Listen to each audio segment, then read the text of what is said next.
All right, ready for a deep dive.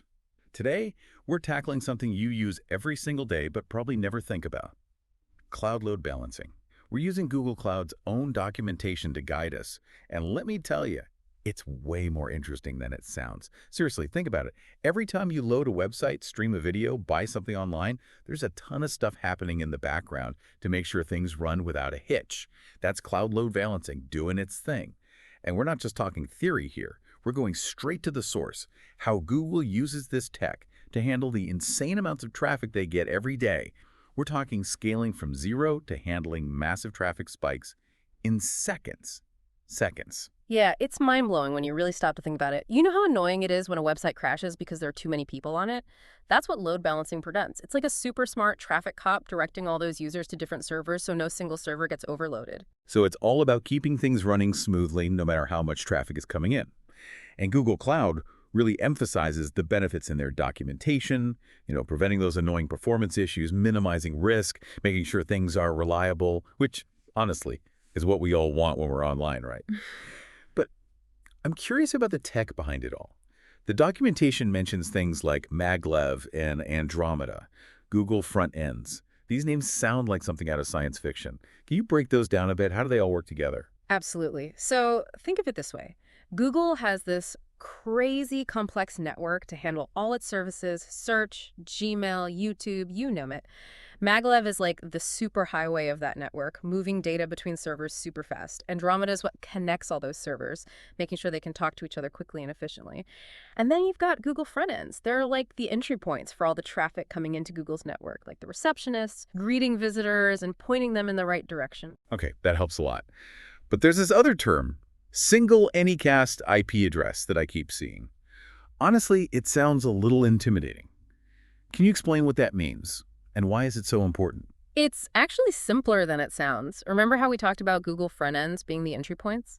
Well, imagine they all have the same address that's the single Anycast IP address. No matter where you are, when you try to access a Google service, you're always routed to the nearest Google front end, all thanks to that single IP address. It's like having a global network of doors. They all lead to the same house, and you always enter through the closest one. So instead of having to remember a bunch of different addresses for servers all over the place, there's just one that magically connects you to the nearest server. That's Yeah. pretty smart. Exactly. And that's how Google can provide such a fast and consistent experience to users everywhere. It's all about minimizing latency, that delay between your request and the server's response. The closer the server, the lower the latency, the faster things load for you. Makes perfect sense. It really highlights how important load balancing is for a smooth online experience. It's not just about spreading traffic around. It's about optimizing how that traffic is distributed, taking into account location, server health, a bunch of other factors. Speaking of handling traffic, the documentation also mentions this concept of auto-scaling. It sounds almost too good to be true, like your system can just magically grow and shrink to handle whatever traffic comes its way. You're exactly right. Auto-scaling is one of the most powerful features of cloud load balancing. Think of it like a restaurant that can instantly add tables and staff when a huge crowd shows up, and then scale right back down when things quiet down. That's essentially what auto-scaling does for online services. It automatically adjusts your server capacity based on real-time demand so you can handle those sudden traffic spikes without having to lift a finger. So if a website suddenly gets a flood of visitors, maybe it was featured on a popular news site or there's a big sale, auto-scaling can just spin up more servers on the fly. Precisely.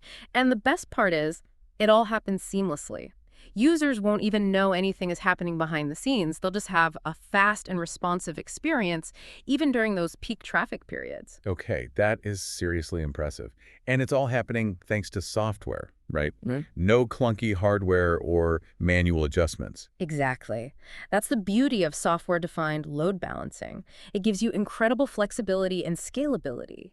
You're not limited by physical hardware anymore. You can literally scale your resources up or down with a few clicks. So it's like having a virtual traffic control system Yeah. that adapts to any situation in real time. That's pretty amazing. But I'm guessing there are different types of load balancing for different situations, right? You got it.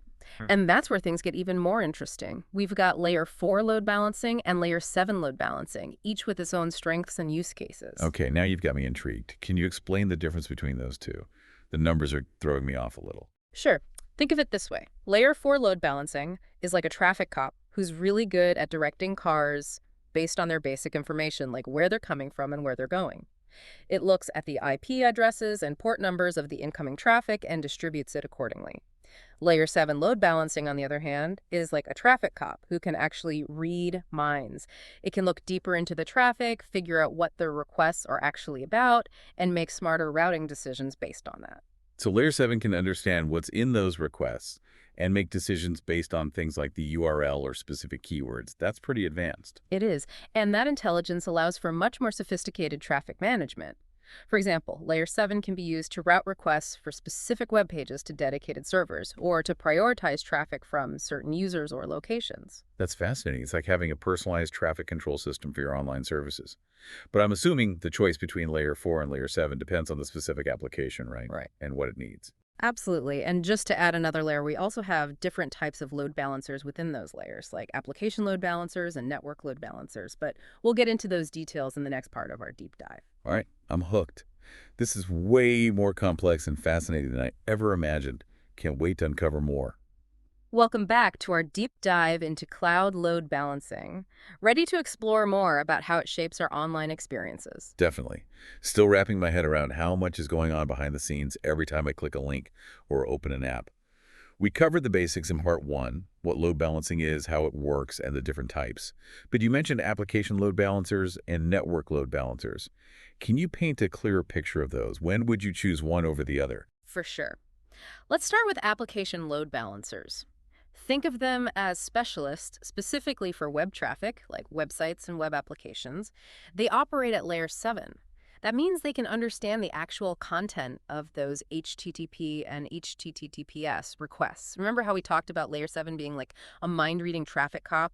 That's where application load balancers really shine. So instead of just randomly distributing traffic, they can actually make decisions based on what's in those requests. How do they decide which server to send the traffic to? Well, they've got a few tricks. They can look at the URL path, the headers, even cookies associated with the request. Say you're running an online store and you want to make sure all those requests for product images are going to servers that are optimized for images. An application load balancer can do that, make sure those images load super fast. Or maybe you want to route traffic based on user sessions, so customers are always interacting with the same server for a smoother experience.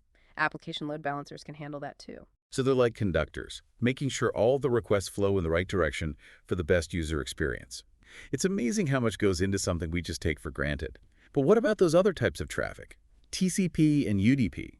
That's where network load balancers come in, right? Exactly. Network load balancers are like the workhorses. They can handle a wider range of protocols, TCP, UDP, even things like ESP and GRE. They can operate at both layer 4 and layer 7, so you have tons of flexibility. Like the multi-tool of load balancing. Precisely. Here's a way to think about it. Application load balancers are perfect for websites and web apps that mostly use HTTP or HTTPS. But for other applications, things like online gaming or video conferencing that rely on UDP for real-time communication, you need a network load balancer. Makes sense. UDP is all about speed, right? So Yeah. you don't want to slow it down with extra processing. Exactly. Plus, network load balancers are great when you need to keep the client's original IP address. Important for security and troubleshooting. Okay. I'm starting to see how the choice between them really depends on what the application needs and the kind of traffic it's dealing with. Different tools for different jobs. Exactly. And speaking of tools, Google Cloud offers a whole suite of load balancing options. One of the coolest features is auto-scaling, which we touched on earlier. It's the ability for your system to scale itself up or down based on how much demand there is. Right. That was the almost magical feature where your system can handle those sudden traffic spikes without breaking a sweat. How does that work again, and why is it so important? Sure. Imagine you've got a popular news website. A big story breaks, and suddenly millions of people are trying to get to your site for updates. Without auto-scaling, your servers would be overloaded and your website would probably crash. But with auto-scaling, Google Cloud sees that surge in traffic and just automatically spins up more servers to handle it all. Then, once the traffic calms down, it scales back down, saving you money and making sure you're only paying for what you need. Like having a built-in safety net to prevent your website from crashing during those big moments. No more panicked calls to the IT team at 3 a.m. Exactly. Takes all the stress and guesswork out of managing your infrastructure. You can focus on delivering a great user experience. Okay, now I really get why auto-scaling is such a big deal. But are there any downsides to it? any potential drawbacks? It sounds almost too good to be true. Well, like anything powerful, auto-scaling needs to be set up carefully. You need to figure out the right metrics and thresholds that trigger those scaling actions. You don't want your system to overreact to a small, temporary spike and spin up a bunch of servers you don't actually need. That could end up costing you more money. It's about finding the right balance, fine-tuning the settings to match your specific needs and traffic patterns. So it's not just set it and forget it. You need to really understand your traffic and configure those settings to get the most out of auto-scaling. Precisely. It's a powerful tool, but it takes a bit of knowledge and expertise to use it right. Fortunately, Google Cloud has plenty of documentation and resources to help you get started. Good to know. Sounds like there's a bit of a learning curve, but the benefits are definitely worth it. Okay, so we've covered application load balancers, network load balancers, and the magic of auto-scaling. What else can we learn about this whole cloud load balancing world? Back again for the deep dive. We've been exploring this whole world of cloud load balancing, seeing how it keeps things running smoothly online. Yeah, it's amazing how much we depend on it without even thinking about it. Every website we visit, movie we stream, game we play, it's all thanks to load balancing working its magic behind the scenes. Totally, like the unsung hero of the internet, Yeah. right? Making sure everything works, even with millions of people using the same services at the same time. In the last couple of parts, we dug into the different types of load balancers, application load balancers for web stuff, network load balancers for other protocols. We talked about that auto-scaling magic, how systems can just adjust their capacity on the fly. But now I'm thinking about real-world examples. How are companies actually using this stuff to solve problems, to create those awesome online experiences we expect? Great question. Let's take something we can all relate to, online shopping. Think about a huge site like Amazon or Alibaba. During big sales or holidays, they get these massive traffic spikes. Most websites would just crumble under that kind of pressure. Oh yeah, I've been on sites that crashed during a sale. Super frustrating. Exactly. But companies like that use cloud load balancing to handle it all without breaking a sweat.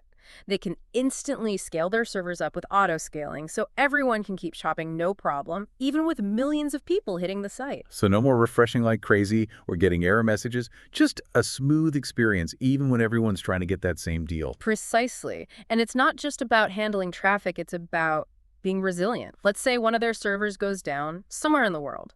Cloud load balancing can automatically reroute traffic to other servers that are working fine. No disruption of service. So it's like a backup generator that kicks in if the power goes out, always making sure the website stays up and running. Exactly. And it all happens automatically. Users don't even know there was a problem. They just have a smooth experience. That's wild. What other examples can you think of? Well, online gaming is another one. Even the slightest delay can ruin the experience. Gamers need that real-time responsiveness. Oh yeah, even a little lag can be so annoying when you're in the middle of a game. Right. So gaming companies use cloud load balancing to spread the traffic out. They use servers that are geographically close to the players, minimizing those delays. So a gamer in Japan is connecting to a server in Japan, a gamer in Europe to a server in Europe, and so on. Exactly. They optimize the traffic flow based on location, so gamers everywhere have the best possible experience. It's incredible how much goes into making these things seamless. What other industries are using cloud load balancing in cool ways? Oh, definitely streaming services like Netflix, Spotify, YouTube. They handle tons of data, and they need to ensure smooth playback for millions of people at once. Yeah, no one wants to deal with buffering in the middle of their favorite show or song. Exactly. They use cloud load balancing to distribute that load across a huge network of servers. They're optimizing for speed and efficiency. It's like a global orchestra of servers working together to deliver that perfect performance. It really is the invisible force behind so much of what we do online, making all these amazing experiences possible. It is. And as more and more of our lives move online, cloud load balancing will only become more important. It's a foundation that lets us connect, communicate, do all this stuff online in a smooth and reliable way. This deep dive has been a real eye-opener. We've gone from that basic idea of load balancing to seeing it in action, powering some of the biggest companies and services out there. I hope you've come away with a new appreciation for this technology that's working behind the scenes. Every time you load a website, play a game, stream something, it's there. Definitely. It's easy to take those things for granted, but now I understand how complex and ingenious it all is. Thanks for guiding us through this world of cloud load balancing. It's been fascinating. My pleasure. And to our listeners, keep exploring, keep learning, and keep appreciating that magic behind every click and every swipe. Couldn't have said it better myself. If you want to learn even more, check out the Google Cloud documentation we use for this deep dive. It's easier to understand than you might think and full of great insights. Thanks for joining us on the deep dive. Until next time, stay curious.